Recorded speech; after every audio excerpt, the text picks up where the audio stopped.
నమస్కారం, శుభదినం కార్యక్రమానికి స్వాగతం. మరి ఈనాటి కార్యక్రమంలో భాగంగా మనతో పాటు ఉన్నారు విశ్వవిద్యాలయ అగ్రశ్రేణి తొలి మహిళా జ్యోతిష్య వాస్తుశాస్త్ర పట్టభద్ర జ్యోతిష్య మహోపాధ్యాయ జ్యోతిష్య శాస్త్రంలో PhD గోల్డ్ మెడలిస్ట్ కూడా అయినటువంటి డాక్టర్ ఈర్పుగంటి పద్మజరాణి గారు మనతో పాటు ఉన్నారు. మరి ఈ రోజు రాశి ఫలాలు వారి మాటలోనే అడిగి తెలుసుకుందాం. నేటి పంచాంగం. అమ్మ, మరి నేటి పంచాంగం తెలియజేస్తారా? 7/6/2025 శ్రీ విశ్వావసునామ సంవత్సరం ఉత్తరాయణం జ్యేష్ఠమాసం శుక్లపక్షం శనివారం. సూర్యోదయం ఉదయం 5:22, సూర్యాస్తమయం సాయంత్రం 6:31, తిథి ద్వాదశి పూర్తిగా, నక్షత్రం చిత్త ఉదయం 9:40 వరకు, యోగాలు వరియాస ఉదయం 11:18 వరకు, కరణము భవ సాయంత్రం 6:03 వరకు, అలాగే కరణము బాలవ పూర్తిగా, రాహుకాలం ఉదయం 8:39 నుంచి 10:18 వరకు, గుళికాలం ఉదయం 5:22 నుంచి 7 గంటల వరకు, యమగండం మధ్యాహ్నం 1:35 నుంచి 3:14 వరకు, అభిజిత్ ముహూర్తం ఉదయం 11:30 నుంచి 12:22, దుర్ముహూర్తం ఉదయం 5:22 నుంచి 6:14, మరలా ఉదయం 6:14 నుంచి 7:07 వరకు, అమృతకాలం రాత్రి తెల్లవారుజాము 2:47 నుంచి 4:35 వరకు, వర్జం మధ్యాహ్నం 3:58 నుంచి 5:46 వరకు. ఇది నేటి పంచాంగం. నేటి రాశి ఫలాలు. మేషరాశి.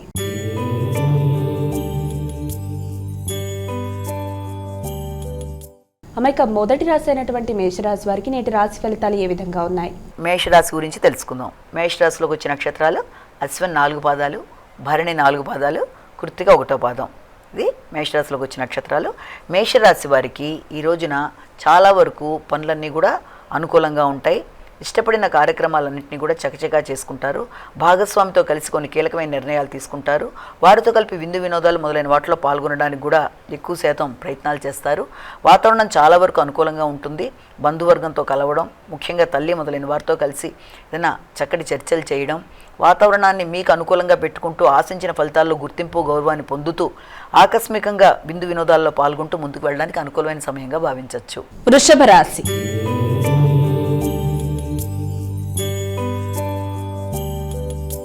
అమ్మాయిక వృషభ రాశి వారికి నేటి రాశి ఫలాలు ఎలా ఉన్నాయి? వృషభ రాశిలోకి వచ్చే నక్షత్రాలని ప్రధానంగా తీసుకుందాం. ఈ వృషభ రాశిలోకి వచ్చే నక్షత్రాల్లో మనకి కృత్తిక, రోహిణి, మృగశిర 2 పాదాలు. ఈ వృషభ రాశి వారికి ఈ రోజున ఆశించిన పనులలో కొంత ఎక్కువ శ్రమతో పనులన్నీ కూడా సాధించుకుంటూ ముందుకు వెళ్ళగలుగుతారు. ముఖ్యంగా ఈ పనులు సాధించుకునే విషయంలో కూడా వ్యక్తుల యొక్క సహకారాన్ని మీరు ఆశించడం ఎక్కువగా ఉంటుంది. ఇతరుల సహకారంతో పనులు, అది కూడా ముఖ్యంగా మీ యొక్క వ్యక్తులు ఎవరు, మీ యొక్క స్నేహ సంబంధంతో ఉండే వ్యక్తులతో పనులన్నీ కూడా చాలా ఉపయోగించుకుంటూ ముందుకు వెళ్ళడానికి వారి సలహా సంప్రదింపులు కానీ వారి సహకారంతో కానీ ముందుకు పెడతారు. కమ్యూనికేషన్ బాగుంటుంది. నాయకత్వ లక్షణాలు పెరుగుతాయి. పౌరుషంగా నిర్ణయాలు తీసుకుంటారు. ప్రతి విషయంలో కూడా ఆశించిన పనుల సాధన కొరకు ఎక్కువ స్థాయిలో శ్రమపడుతూ ముందుకు వెళ్ళడానికి కృషి చేస్తారు. అలాగే వ్యక్తిగతంగా మీ మీద మీకు శ్రద్ధ, వ్యక్తిగతంగా ఖర్చులు అనేవి కూడా అధికంగా పెట్టుకోవడానికి, మీ యొక్క శారీరక శ్రద్ధ కోసం చేసే కార్యక్రమాలు, రోగనిరోధక శక్తిని పెంచుకోవడానికి చేసే కార్యక్రమాలు, శత్రువుల మీద విజయం సాధించడానికి చేసే కార్యక్రమాలకి ఖర్చులు అనేవి అధికంగా ఉంటాయి. మిథున రాశి.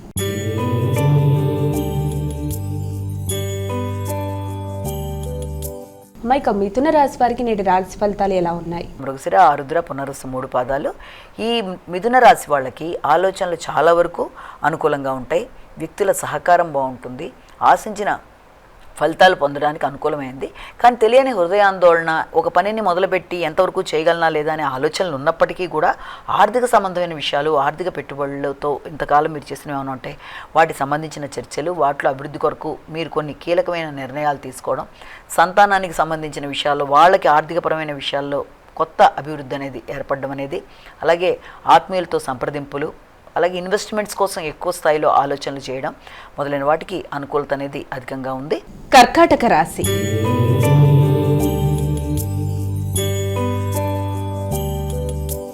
అమ్మాయిక కర్కాటక రాశి వారికి ఈరోజు ఎలా ఉంది? కర్కాటక రాశిలోకి వచ్చే నక్షత్రాలను తీసుకున్నట్లయితే మనం ముఖ్యంగా ఈ యొక్క పునరుసు 4వ పాదం, పుష్యమి 4 పాదాలు, అలాగే ఆశ్లేష 4 పాదాలు. ఈ కర్కాటక రాశి వాళ్ళకి విద్యా సంబంధమైన విషయాల మీద ఆసక్తి అనేది అధికంగా ఉంటుంది. నూతన విషయాలు గ్రహిస్తారు. కుటుంబ వాతావరణంలో కొంత మీరు ఆశించిన స్థాయిలో సౌకర్యాలను ఏర్పరచుకుంటారు. మీరు ఎలా సిస్టమేటిక్గా ఉండాలని కోరుకుంటున్నారో ఆ విధంగా కుటుంబంలో ఆ రకమైన విషయాలన్నింటినీ కూడా ఏర్పరచుకుంటూ ముందుకు వెళ్ళడానికి ఎక్కువ శాతం కృషి చేస్తారు. ఆలోచనలు అనుకూలంగా ఉంటాయి. అలాగే విద్య మొదలైన కొత్త విషయాలు తెలుసుకోవడంతో పాటుగా ఆహార సంబంధమైన విషయాల్లో అంటే కొత్త ప్రదేశాలకు వెళ్ళడం, ఆ కొత్తగా ఆహారాన్ని తీసుకోవడం, అంటే ఏదైనా విందు వినోదాలు లాంటి వాటికి అవకాశం లాంటివి ఉండడం మొదలైన తల్లితో ఆలోచనలు అనుకూలంగా ఉంటాయి. తల్లితో కలిపి కొన్ని నిర్ణయాలు తీసుకుంటారు. అలాగే వృత్తికి సంబంధించిన విషయాలలో ముఖ్యంగా వృత్తిపరమైన అభివృద్ధికి సంబంధించిన విషయాల మీద మీకు చాలా వరకు లాభసాటిగా కొత్త నిర్ణయాలు తీసుకోవడానికి అవకాశం అనేది ఏర్పడుతుంది. వృత్తిపరమైన అభివృద్ధి కొరకు మీరు చేసే కార్యక్రమాలు చాలా వరకు అనుకూలంగా ఉంటాయి. సింహరాశి.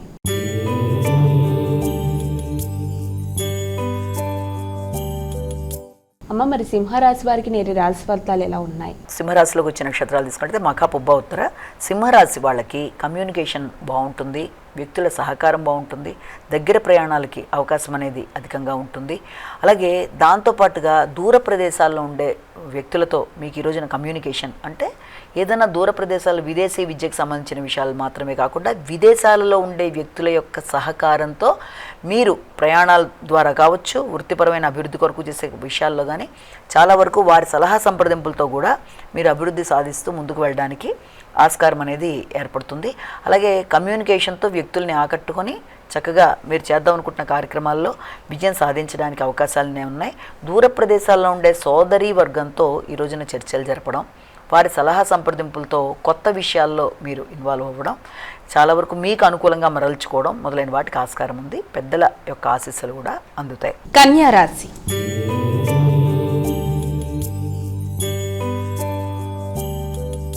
అమ్మాయిక కన్యా రాశి వారికి నేటి రాశి ఫలితాలు ఏ విధంగా ఉన్నాయి? కన్యా రాశులకు వచ్చిన నక్షత్రాలు తీసుకున్నట్లయితే మనం ఈ యొక్క ఉత్తర, హస్త, చిత్త 2 పాదాలు. ఈ కన్యా రాశి వాళ్ళకి మాటల వల్ల కొంత ఘర్షణాత్మకమైన వాతావరణం లాంటిది ఏర్పడబోయినా దాన్ని మీరు చాకచక్యంగా అధిగమిస్తూ ముందుకు వెళ్ళిపోగలరు.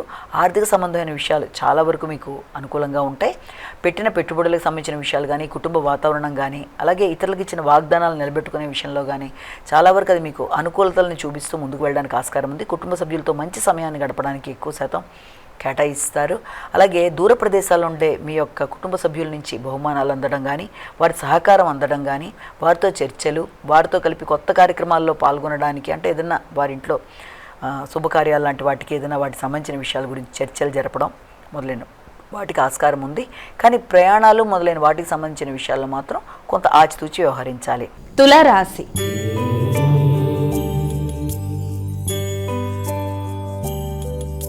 అమ్మాయిక తులారాశి వారికి ఈరోజు ఏ విధంగా ఉంది? తులారాశిలోకి వచ్చిన నక్షత్రాలు తీసుకుంటే చిత్త, స్వాతి, విశాఖ 3 పాదాలు. ఈ తులారాశి వాళ్ళకి మీ మీద మీకు నమ్మకం, అలాగే మీ శక్తి మీద మీకు ఉత్సాహం, గౌరవం పెరగడం మొదలైన వాటికి ఆస్కారం ఉంది. వృత్తిపరమైన విషయాలు చాలా వరకు మీకు అనుకూలతల్ని చూపిస్తూ ముందుకెడుతున్నాయి. వృత్తి చేసే ప్రదేశాల్లో మీ మాట నెగ్గడం, మీ నాయకత్వ లక్షణాలు ఉపయోగకరంగా ఉండడం, అలాగే ముఖ్యంగా ఇన్ఫర్మేషన్ టెక్నాలజీ వాళ్ళకి కానీ లేకపోతే వాళ్ళతో పాటుగా ఏదైనా ఐటీతో పాటుగా ఇంకేదైనా ఆర్టిఫిషియల్ ఇంటెలిజెన్స్ వీటికి సంబంధించిన రంగాల్లో ఉండే వాళ్ళకు కూడా చాలా వరకు మీ క్రియేటివిటీ ఉపయోగకరంగా ఉంటూ ముందుకు వెళ్ళడానికి ఆస్కారం అనేది ఉంది. అలాగే దాంతోపాటుగా మీకు సంఘంలో గుర్తింపు, గౌరవం, నూతన పరిచయాలు, వివాహానికి సంబంధించిన విషయాల్లో పెద్దవాళ్ళు ఏదైనా దానికి సంబంధించిన కార్యక్రమాలు చేపడుతున్నట్టయితే దానికి సంబంధించిన చర్చలకు అవకాశాలు లాంటివి, అంటే ఎలా ఉంటే బాగుంటుందన్న విషయాల్లో మొత్తం మీద వివాహానికి సంబంధించిన విషయాల గురించి చర్చలు జరగడం కానీ అలాంటి వాటికి ఆస్కారం ఉంటుంది. అలాగే కళారంగంలో ఉండే వాళ్ళకు కూడా చాలా వరకు అనుకూలంగా ఉంటుంది. మీ క్రియేటివిటీ ఉపయోగకరంగా ఉండి అన్ని విధాలుగా కూడా అది అనుకూలంగా ముందుకు వెళ్ళడానికి మీరు చేసే కార్యక్రమాలకి సపోర్టివ్గా ఉంటుంది. వృశ్చిక రాశి.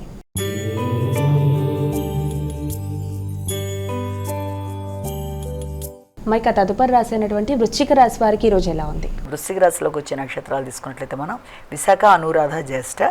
ఈ వృశ్చిక రాశి వాళ్ళకి ముఖ్యమైన విషయాలలో అంటే ఏదైనా పెట్టుబడులకు సంబంధించి దీర్ఘకాలిక పెట్టుబడులకు సంబంధించిన విషయాల్లో కానీ మొదలైన వాటి మీద ఎక్కువ స్థాయిలో ఎక్కువ ఆలోచనలు చేస్తారు. ఖర్చులు అనేవి చాలా అధికంగా ఉంటాయి. ముఖ్యంగా భాగస్వామి వ్యవహారాలకు సంబంధించి కానీ, జీవిత భాగస్వామికి సంబంధించి కానీ ఖర్చులు అనేవి అధికంగా ఉండడం అనేది, అలాగే శత్రువుల మీద విజయం సాధించడానికి, ఏదైనా పోటీ పరీక్షల్లో పాల్గొనడానికి కానీ, లేకపోతే ఏదైనా ఆల్రెడీ ఉండే రుణాలు తీర్చడానికి కానీ మీరు చేసే కార్యక్రమాలు అధికంగా ఉంటాయి. అయినప్పటికీ కూడా భాగస్వామి యొక్క ఆరోగ్య విషయంలో తగిన విధంగా శ్రద్ధ తీసుకోవాలి. స్త్రీలతో విభేదాలు రాకుండా, మాట పట్టింపులు రాకుండా తగిన విధంగా కుటుంబంలో జాగ్రత్తలు తీసుకుంటూ ముందుకు వెళ్ళినట్లయితే చాలా విషయాలు మీకు అనుకూలంగా ఉండే అవకాశాలు కనబడుతున్నాయి. ధనస్సు రాశి.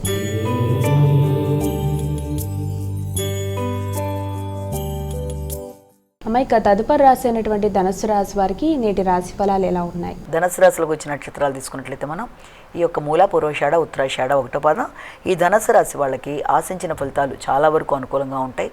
ఎదురు చూసిన విషయాలలో అనుకోని వర్తమానాలు ఖర్చుతో కూడినవైనా కూడా అవి మీకు ఆనందాన్ని ఇస్తాయి. అలాగే సంతానం యొక్క అభివృద్ధి మీకు ఆనందాన్ని కలిగిస్తుంది. వారి కొరకు కీలకమైన నిర్ణయాలు తీసుకుంటారు. ఇన్వెస్ట్మెంట్స్ కోసం కూడా మీరు చాలా ఇదిగా నిర్ణయాలు తీసుకోవడం అనేది, అలాగే మీ ఆలోచనలు బాగుంటాయి. ఉపాసనా బలం పెరుగుతుంది. ఆధ్యాత్మిక ఆలోచనలు కూడా చేస్తారు. ఏదైనా దేవతా మందిరాలు దర్శించడానికి కూడా ఎక్కువ ఆసక్తి చూపిస్తారు. ఆధ్యాత్మిక పుణ్యక్షేత్రాలతో పాటు దేవతా మందిరాలు దర్శించడం మాత్రమే కాకుండా ఎక్కువ స్థాయిలో ఏదైనా డొనేషన్ లాంటివి ఇవ్వడానికి కానీ, లేకపోతే ఒక చక్కటి మాట మీకు ఆనందాన్ని కలిగించడం కానీ, మానసికంగా మీకు ఒక చక్కటి వాతావరణం ఏర్పడడం మొదలైన వాటికి ఆస్కారం ఉంది. మకర రాశి.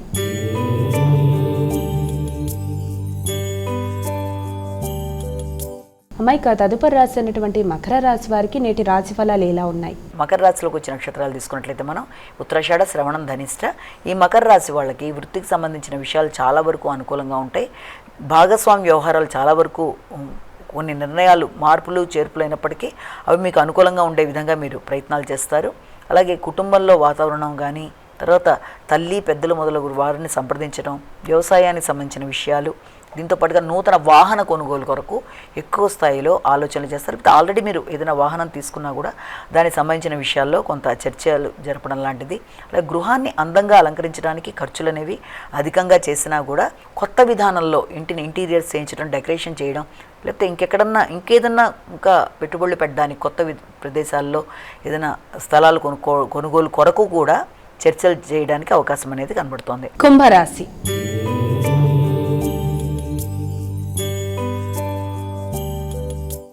అమ్మాయిక తదుపరి రాశి అయినటువంటి కుంభరాశి వారికి నేటి రాశి ఫలాలు ఎలా ఉన్నాయి? ధనిష్ట, శతభిషం, పూర్వభాద్ర 3 పాదాలు. కుంభరాశి వాళ్ళకి దూర ప్రయాణాలకు అవకాశం అనేది ఉంది. దూర ప్రదేశాల్లో ఉండే బంధుమిత్రులతో కలిపి సంప్రదిస్తారు. వృత్తిపరమైన అభివృద్ధి కొరకు ఆలోచన చేస్తారు. ఆధ్యాత్మిక సంబంధమైన ప్రయాణాల కొరకు ఆలోచనలు అధికంగా ఉంటాయి.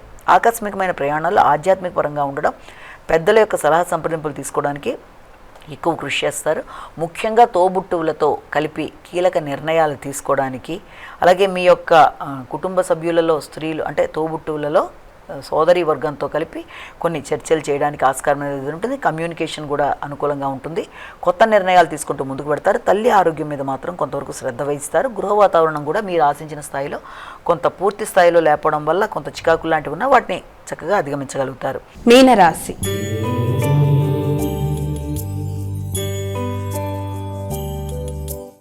అమ్మాయిక చివరి రాశి అయినటువంటి మీనరాశి వారికి రోజు ఎలా ఉంది? మీనరాశి వాళ్ళకి ఆరోగ్య సంబంధమైన విషయాల్లో తగిన విధంగా జాగ్రత్తలు తీసుకోవాలి. ఆలోచనలు కూడా కొంత వేవరీగా ఉండడం, అంటే ఇప్పుడు తీసుకున్న నిర్ణయం మీద మరుక్షణం నిలబడడానికి అవకాశం లేకుండా ఏదో కొత్త పనులు రావడం, దాంతో ఎటు నిర్ణయం తీసుకోలేక కొంత సందేహాస్పదంగా ఆలోచనలు చేసుకోవడం అనేది, అలాగే మీ యొక్క సొంత విషయాల్లో ఇతరుల జోక్యం కొంత చికాకును కలిగించే అవకాశాలు లాంటివి ఉండడం, దానివల్ల చికాకులు అనేవి అధికంగా ఉండడం అనేది, అలాగే ముఖ్యంగా ప్రయాణాలు కానీ మధ్యవర్తిత్వం కానీ ఏ విషయాలైనా సరే వాటికి సంబంధించి మీరు ఆశించిన స్థాయిలో కాకుండా సామాన్యమైన ఫలితాలు వచ్చే అవకాశం ఉంది. ఆరోగ్య విషయంలో కూడా తగిన విధంగా శ్రద్ధ తీసుకోవాలి. మాటల వల్ల కూడా మీకు కొంతవరకు, అంటే ముఖ్యంగా మీ తోబుట్టువులతో కానీ లేకపోతే మీ యొక్క వృత్తి చేసే ప్రదేశాల్లో కొలీగ్స్తో కానీ మాట్లాడేటప్పుడు ఘర్షణ లేకుండా చాలా చక్కగా నీట్గా చూసుకొని జాగ్రత్తగా మాట్లాడుతూ సమస్యలు అధిగమించే విధంగా ముందుకు వెళ్ళినట్లయితే ఎలాంటి సమస్యనైనా అధిగమించడానికి అవకాశం అనేది ఉంది. మా ఇక 12 రాశుల వారు కూడా పాటించడానికి వీలుగా ఉన్నటువంటి పరిహారం ఏదైనా తెలియజేస్తారా? 12 రాశుల వారికి పరిహారం. 12 రాశుల వారికి మేషరాశి నుంచి మీనరాశి వరకు 12 రాశుల వారికి కూడా ఈ రోజున మొదటిగా తమ వ్యక్తిగత దైవాన్ని ప్రార్థించుకుంటూ ముందుకు వెళ్ళడం అనేది ఒక విధానం. అది మాత్రమే కాకుండా ఇంకా మీకు అవకాశము దాంతోపాటుగా ఆసక్తి అన్నీ ఉన్నట్లయితే తప్పనిసరిగా ఈ రోజున మీరు వెంకటేశ్వర స్వామికి సంబంధించిన దీపారాధన కానీ, వెంకటేశ్వర స్వామికి సంబంధించిన విష్ణు సహస్రనామాలు వినడం కానీ, విష్ణు సహస్రనామాలు చేసుకోవడం కానీ, చేసుకోగలిగితే అది కూడా చాలా మంచిది. చేసుకోగలిగినా విన్నా, అలాగే వెంకటేశ్వర స్వామి దేవాలయాలు సందర్శించిన గోవిందనామాలు, అలాగే వెంకటేశ్వర వజ్ర కవచం, ఏదైనా సరే మీకు ఏది అనుకూలంగా ఉంటుందో, ఏది మీకు ఈజీగా మీరు చేయగలరో, ఏది ఎలా ఉన్నా, ఒకవేళ ఇవన్నీ కాదు మీ వ్యక్తిగత దైవాన్ని ప్రార్థించుకుంటా ఉన్నా, ఏది చేసినా కూడా మనస్ఫూర్తిగా చేసుకున్న దానివల్ల మంచి ఫలితాలే వస్తాయి. కనుక ఇది అదని కాకుండా మీరు మీ అనుకూలత బట్టి చేసుకున్నా కూడా మంచిదే. అలాగే ఇప్పుడు చెప్పుకున్న రాశి ఫలితాలన్నీ కూడా కేవలం మనం గోచారీత్యా చెప్పుకున్న ఫలితాలు కనుక గోచారీత్యా ఎదురవుతున్న స్వల్ప సమస్యల్ని ఈ చిన్న చిన్న పరిహారాల ద్వారా అధిగమించడానికి అవకాశం ఉంటుంది. అలాగే ముఖ్యంగా కావాల్సింది భక్తి, శ్రద్ధ, ఆధ్యాత్మిక ఆలోచనలతో మానసిక స్థిమితం, స్థిరత్వం పొందడానికి, ఎదురవుతున్న సమస్యల్ని అధిగమించడానికి ఈ పరిహారాలు లాంటివి చేసుకోవడం, అంటే శ్లోక పఠన కానీ, శ్లోకాలు చేసుకోవడం కానీ, దేవాలయ సందర్శన కానీ ఏదైనా సరే చేసుకుంటూ మనసును ప్రశాంతంగా పెట్టుకొని ముందుకు వెళ్ళినట్లయితే అన్నీ అనుకూలంగా ఉంటాయి. నేటి విశిష్టత అమ్మ, ఇక ప్రతిరోజు ఆ రోజు యొక్క విశిష్టతను చాలా చక్కగా వివరంగా తెలియజేస్తారు. మరి నేటి విశిష్టత ఏంటి? నేటి వైశిష్యంలో భాగంగా ఓ చిన్న మోరల్ స్టోరీ తెలుసుకుందాం. అంటే కొన్నిసార్లు మనకి సమస్యలు ఎలా ఉంటాయంటే చాలా పెద్దగా అనిపించి అది ఎంతవరకు మనం సాధించగలం, చేయగలమా లేదా అనుకున్నప్పుడు మనం ఏ రకంగా ఆలోచిస్తే సమస్యకి పరిష్కారం దొరుకుతుంది అన్న విషయాన్ని కూడా ఒక చిన్న కథ రూపంలో మనం ఇక్కడ తెలుసుకోవడానికి ప్రయత్నం చేద్దాం. ఇక్కడ ఒకానొక ప్రదేశంలో ఒక మహారాజు ఉంటారు. ఆయన చాలా చక్కగా ప్రజల్ని పరిపాలిస్తూ అందరి యొక్క నుంచి అందరూ కూడా ఆయన చాలా చక్కగా అభిమానిస్తారు అన్నమాట. ఇంత చక్కటి మహారాజు లేరు, ఈయనలాంటి వ్యక్తి పరిపాలన మనందరం ఆనందంగా ఉంటాం అనుకుంటూ అందరూ ప్రజలు చాలా సంతోషంగా ఉంటారు ఆ రాజ్యంలో. అయితే ఆయనకి పిల్లలు ఉండరు. ఆయన ఏం చేస్తాడంటే పెద్దవాడు అయిపోతాడనమాట. తను ఏమనుకుంటాడంటే, సరే ఇప్పుడు నాకు ఎలాగూ సంతానం లేదు, నాకు గనక సంతానం లేకపోయినా ఎవరన్నా నా యొక్క వారసుడిగా ఎవరినో ఒక వ్యక్తిని నేను ప్రకటించాలంటే తగిన విధంగా టెస్ట్ చేసి దాని పరంగా చెప్దాం, పోనీ నాకు తెలిసిన విధానంలో ఈ రకంగా ఒక టెస్ట్ చేద్దాం అనుకుని ఆయనకు ఒక ఆలోచన వస్తుంది. వెంటనే ఏం చేస్తాడంటే ఆ రాజ్యం అంతా కూడా దండోరా వేయిస్తాడనమాట. అంటే ఏమనంటే ఈ మహారాజు గారి యొక్క సక్సెసర్, అంటే ఆయన యొక్క వారసుడిగా రాజ్యాన్ని చేపట్టడానికి ఒక మంచి వ్యక్తిని చూడడానికి ప్రయత్నాలు జరుగుతున్నాయి కనుక దానికి విధంగా ఆయన ఒక టెస్ట్ పెడతారు. ఆ టెస్ట్లో కనుక ఎవరైతే పాస్ అవుతారో వారికి ఒక మంచి బహుమానంగా అక్కడ ఉండే ఒక విల్లా లాంటిదో ఒక చక్కటి రాజసౌధం లాంటిది ఇస్తారు. అలాగే వారిని చక్కగా రాజు యొక్క వారసుడిగా ప్రకటిస్తారు అన్నట్టుగా చెప్తే అన్ని రాజ్యాల నుంచి, అంటే ఆ ఒక్క రాజ్యం నుంచే కాకుండా వేరే వేరే ఆ చుట్టుపక్కల రాజ్యాల నుంచి కూడా చాలామంది వస్తారు అనమాట. రకరకాల వాళ్ళందరూ, యువకులందరూ కూడా వస్తారు. దీంట్లో ఏంటో పోటీలో పాల్గొందాం. ముందుగా ఆ పోటీ యొక్క లక్షణం ఏంటి? మొట్టమొదటిగా అక్కడ వాళ్ళు ఒక చక్కగా ఒక ప్రాబ్లమ్ని సాల్వ్ చేయాలి. ఒక పైన ఒక విల్లా లాంటిది ఉంటుంది, ఒక రాజసౌధం లాంటిది, దానిపైన ఇది అంతా కూడా ఉంటుంది. ఎలాగా ఒక సాల్వ్ చేయడానికి వీలుగా ఒక సాల్వ్ చేయవలసిన ఒక ప్రాబ్లం లాంటిది. ఆ ప్రాబ్లమ్ని కనుక సాల్వ్ చేసిన తర్వాత ఆ యొక్క దాన్ని తాళం తీసుకొని రాజసౌధంలో ప్రవేశించాలి. ఇది ఆ యొక్క వాళ్ళు పెట్టిన టార్గెట్ అనమాట. సరే, అందరూ చాలామంది దేశ విదేశాల నుంచి వస్తారు, అందరూ కూడా చూస్తూ ఉంటారు, చాలా ప్రయత్నాలు చేస్తారు. 3 రోజుల పాటు ఇలా జరుగుతూ ఉంటుందన్నమాట. అందరూ అయిపోతారు, ఎవ్వరూ చేయలేకపోతారు, అసలు ప్రాబ్లమ్ని సాల్వ్ చేయలేకపోతారు. అక్కడ ఉన్న ప్రాబ్లం ఏంటి, ఆ ప్రాబ్లమ్ని సాల్వ్ చేసిన తర్వాత ఆ తాళం తీసుకుని లోపల వెళ్ళడానికి ఆ సొల్యూషన్ అందులోనే ఉందని చెప్తున్నారు కదా, అది ఎవరు చేయలేకపోతున్నారు. సరే, ఇంకా లాస్ట్కి ఒక 3 మిగులుతారు.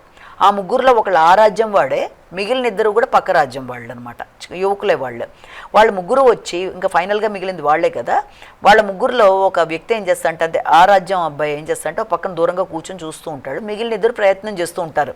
ఏంటి సాల్వేషన్, దీని నెంబర్లు ఉన్నాయేంటి, ఎలా మనం చేస్తే ఈ సమస్యని మనం సాల్వ్ చేయగలుగుతాం, చేసిన తర్వాత మనం ఎలా తాళం తీసుకుని లోపలికి వెడతాం అని రకరకాలుగా ఆలోచిస్తూ దాని వైపు చూస్తూ ఉంటారనమాట. ప్రయత్నం చేస్తూనే ఉంటారు. ఈ లోపల మహారాజు అక్కడికి వచ్చి ఇక్కడ ఒక్కడే కూర్చున్న అబ్బాయిని దగ్గరికి పిలిచి, సరే అందరూ కూడా ప్రయత్నం చేస్తున్నారు, నువ్వేంటి ఇంకా ప్రయత్నం చేయకుండా అలా కూర్చున్నావేంటి అని అడిగితే, ముందు వాళ్ళని చేయనియండి, వాళ్ళు అయిపోయిన తర్వాత నేను చేస్తాను, లాస్ట్కి నేను ఎడతాను, ముందు వాళ్ళని ప్రయత్నం చేయమని చెప్పండి, చేస్తున్నారు కదా చూస్తున్నాను వాళ్ళు ఏం చేస్తున్నారని. సరే అంటే మళ్ళీ వెళ్ళిపోయి తను యథాప్రకారం ఎక్కడి నుంచి లేచి వచ్చాడో అక్కడే కూర్చుంటాడు అబ్బాయి. వీళ్ళు చేస్తున్న దాన్ని చూస్తూ ఉంటాడు అనమాట. ఇక వాళ్ళు సాయంత్రం దాకా నానా హైరాణ పడతారు, ఎన్ని రకాలుగానూ శ్రమ పడతారు. అది వాళ్ళ ప్రాబ్లమ్ని సాల్వ్ చేయలేరు. తర్వాత వాళ్ళు ఆ యొక్క ప్రాబ్లం సాల్వ్ చేయలేకపోయారు, తాళాన్ని తీయలేకపోయారు, అంటే ఆ యొక్క గృహాన్ని ఓపెన్ చేసి లోపలికి వెళ్ళలేకపోయారు. ఇదంతా అయిపోతుంది, ఇంక వాళ్ళు కూడా వదిలేసారు, అయిపోయింది. తర్వాత ఇక లాస్ట్కి మిగిలింది ఈ అబ్బాయి కదా, ఇతన్ని మరి ఇక నువ్వు లాస్ట్కి ఉన్నావు వచ్చేస్తావా అని అడుగుతారు. ఇంకా రాజుకి అందరి మీద నమ్మకం పోతుంది. ఇంతమంది 3 రోజులు బట్టి చేస్తున్నారు, ఎవరితోనూ ఏమీ కాలేదు. ఇక ఈ లాస్ట్ తను ఇంకేంటంటే కొంచెం అసంతృప్తి కూడా ఏర్పడిపోతుంది, ఇంకెవరు లేరులే అన్న బాధ వస్తుంది ఆయనకి. అప్పుడు ఏం చేస్తా అంటే ఈ అబ్బాయిని పిలిస్తే, మరి నువ్వు చేస్తావా నువ్వు కూడా అంటే, నేను ప్రయత్నం చేస్తానని చెప్పొచ్చి ఒక నిమిషం చూసి దాన్ని పైనుంచి కిందాక చూసి అదంతా చూసి తర్వాత దాని తలుపుని ఇలా తోస్తాడు. చాలా ఈజీగా తలుపు ఓపెన్ అయిపోతుంది.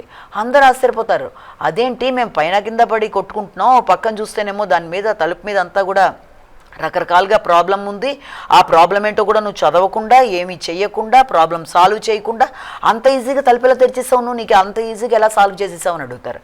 అడిగితే అదే ప్రశ్న రాజుగారు కూడా అడుగుతారు, నువ్వు ఎలా చేయగలిగావు, నువ్వు అంత ఈజీగా ఎలా ఉందంటే, ఏముందండి సింపులే ఇది, ఎందుకంటే ఇప్పటిదాకా ఇక్కడికి వచ్చిన వాళ్ళందరూ కూడా ఏం చేస్తున్నారంటే వాళ్ళందరినీ నేను అబ్జర్వ్ చేస్తున్నాను, నాకు ఎందుకో అనిపించింది ఇందులో ఏమీ లేదు, సమస్య ఏం లేదు, ఊరికే అలా నెంబర్లు వేశారు మీరని నాకు అనిపించింది, అందుకని చెప్పి వీళ్ళందరూ చేసిన విధానాన్ని గమనించి ఇలా ఎందుకు ట్రై చేయకూడదని చెప్పి నేను దాన్ని అలా చేశాను, దాంట్లో ఏ రకమైన ప్రాబ్లము లేదు, సాల్వేషన్ అనేది దానికోసం అంత ఆలోచించక్కర్లేదు, మామూలుగా తలుపు తీసే ఉంది, దాన్ని మన దగ్గరికేసి ఉండం బట్టి వేసి ఉందనుకుని దానికి ఏదో తాళం ఉందని మనం అనుకుంటున్నట్టుగా అక్కడ ఉంది, కానీ అది కాదేమో అని నాకు అనిపించి ఇలా ప్రయత్నిస్తాను. ఆయన చాలా ఆనందపడతాడు. సరే అని ముందు చెప్పినట్టుగా అబ్బాయికి ఆ యొక్క రాజసౌధాన్ని ఇచ్చేసి తర్వాత అబ్బాయిని తన యొక్క వారసుడిగా ప్రకటిస్తాడు. నిజ జీవితంలో కూడా మనం చూసినట్లయితే ఇక్కడ మన నిజ జీవితానికి కనుక ఇలాంటి విషయాలు అప్లికబుల్గా చేసుకున్నట్లయితే సాధారణంగా ఏదైనా ఒక సమస్య ఎదురైనప్పుడు ఫస్ట్ మనం టెన్షన్ పడిపోతాం, అది చాలా పెద్దగా కనబడుతుంది, మనం దాన్ని చూసే కొద్దీ ఇంకా ఇంకా పెద్ద అయిపోతూ ఉంటుంది. సాల్వ్ చేద్దాం అనుకున్నప్పటికీ ఇది మన చేతుల్లో పని కాదు, ఖచ్చితంగా కష్టంగానే ఉంటుంది, మనం చెయ్యలేమని ముందర ఆలోచించుకునే వాళ్ళు కూడా చాలామంది ఉంటారు. అంతేగాని దానికోసం కూల్గా కొంచెంసేపు ఆగుదాం, ఆలోచిద్దాం, సమస్యలోనే మనకి సమాధానం కూడా దొరుకుతుందేమో, మనం టెన్షన్ పడే కొద్దీ అది పెద్ద పెద్దగా అయిపోతుంది ఈ సమస్య అన్న విధానాన్ని ఆలోచించకుండా కొంచెం కూల్ వేలో ఆలోచిద్దాం. కూర్చొని ఆలోచిస్తే పోనీ నెమ్మదిగా ఆలోచించాకనే ప్రయత్నం చేస్తే ఎలా ఉంటుందని అనుకునే విధానం చాలామందిలో తక్కువగా ఉంటుంది. ఇమీడియట్గా సమస్య అనేటప్పటికీ అది పెద్ద కొండలా కనబడుతుంది. అది ఎలాంటి సమస్య అయినా, అది జీవిత సమస్యల్లో దేనికి సంబంధించిన సమస్య అయినా ముందు దాన్ని మనం ఆ వేలోనే చూస్తాం. చాలా పెద్దది ఇది, దీనికి సొల్యూషన్ రావడం కూడా చాలా కష్టం, చాలా కష్టపడిపోవాలి, అప్పుడు కానీ రాదు అనుకునే కొద్దీ అది ఇంకా పెద్ద పెద్ద పెద్దగా అయిపోతూ ఉంటుంది.